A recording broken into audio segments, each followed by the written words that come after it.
Hello there everybody, new day, new story to tell. So today I'm cooking dal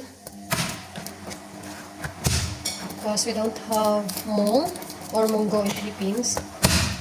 So I found this, like also beans but other breed. It's very common in India. It is the dal, the yellow beans. And it's so nice also. It's like alternative in mung if you don't have mung. So I will put some spinach, eggplant. I will saute of course to garlic, onion, some ginger, and some tomatoes. So I already boiled the dal or the beans. It's kind of color yellow. Maybe some of you will eat this one already. So after I saute all these ingredients, I will put also some broth cubes, chicken broth cubes, to enhance the taste.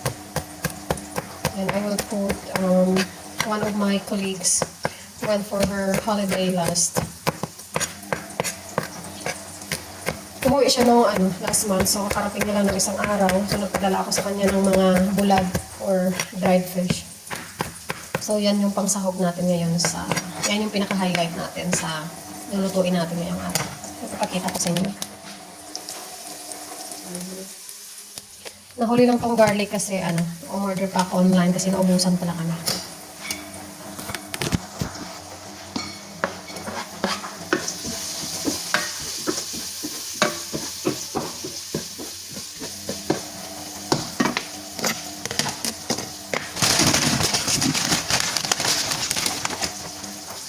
So, papakita ko sa inyo yung sinasabi kong dal.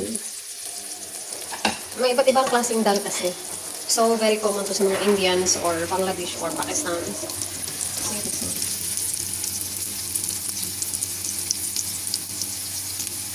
So, yung gagawin mo is iboboil mo rin siya katulad ng mung or munggo beans. Then, after na siyang pumutok o mag-crack or mag-soft, i-set aside mo siya. So, mamaya isasali ko siyang isote. So, okay na ata to. Ganyan.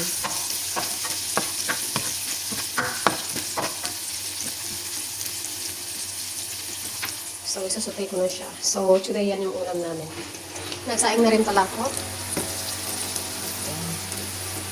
Yung isang araw nasira yung rice cooker namin. So, manual lang talaga yung ginagawa namin ngayon.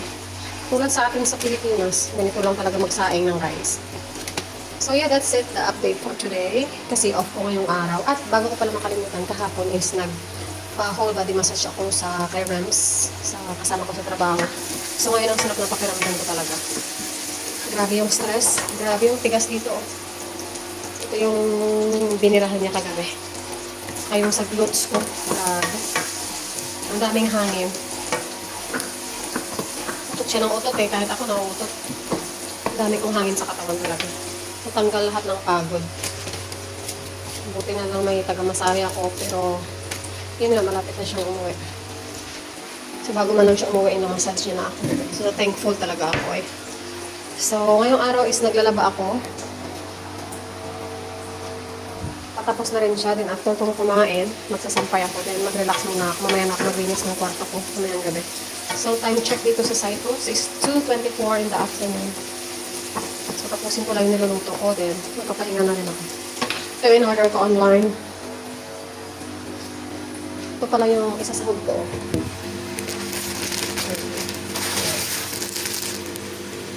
Dilis. Dilis. Yan. So, ito lahat yung pinadala ko galing Pinas. Iba't ibang daing. Ayan.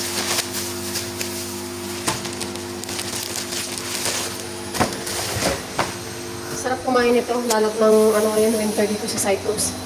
So that's it for today. Bye!